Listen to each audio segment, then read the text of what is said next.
रस क्या है, रस कितने प्रकार के होते हैं और रस का प्रयोग कहाँ पर किया जाता है। ठीक है, तो आइए समझते हैं। ठीक है, तो क्या पढ़ना है अपन को? रस। ठीक है ना, तो रस है क्या? सबसे पहले तो रस, प्रत्येक व्यक्ति को रस हर एक चीज में अलग अलग हो सकता है। जैसे तुमने एक शराबी को देखा होगा, शराबी को शराब पीने में रस मिलता है नहीं मिलता है। और जो भौरे आते हैं उनको रस, फूलों का रस चूसने में रस मिलता है ना।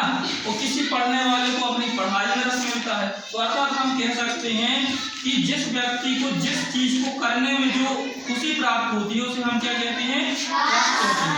रस का मतलब ये है, अगर हम साहित्यिक परिभाषा देखें कि किसी कविता को पढ़ने में हमें जो आनंद की अनुभूति होती है उसे साहित्य में हम क्या कहते हैं? रस कहते हैं। तो आप सभी लोग पहले परिभाषा लिखें कि किसी कविता को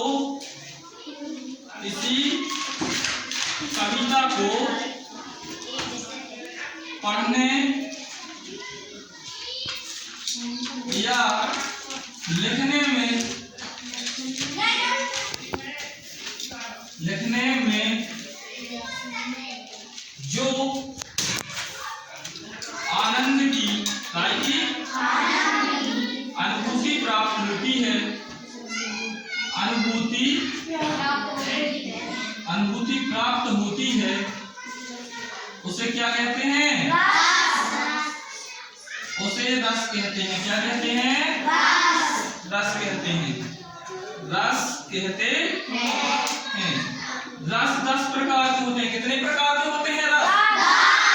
10 प्रकार के रस होते हैं। ठीक है, रस 10 प्रकार के होते हैं।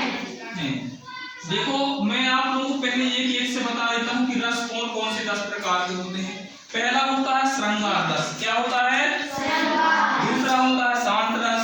ठीक है ना। तीसरा हास, चौथा करुण, ठीक है ना।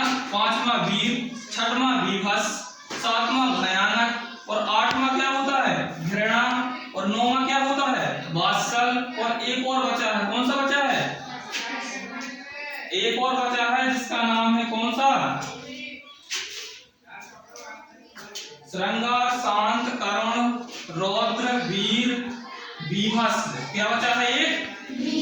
एक बीभत्स बचा है। तो बीभत्स का होता है जुगुप्सा। तो इस प्रकार से, और एक होता है अद्भुत रस। कौन सा रस? तो देखो, पहला हो गया श्रृंगार, दूसरा हास, तीसरा करुण, चौथा वीर, पांचवा अद्भुत, छठवां भयानक, इसके बाद सातवां शांत, आठवां वात्सल, नौवां कौन सा? रौद्र, 10वां घृणा। कौन सा? घृणा। इस प्रकार से 10 रस हैं। कितने रस हैं? 10। तो रसों की संख्या, हमें जो आनंद की अनुभूति होती है उसे साहित्य में रस कहते हैं। रोक दो भाई ये वीडियो।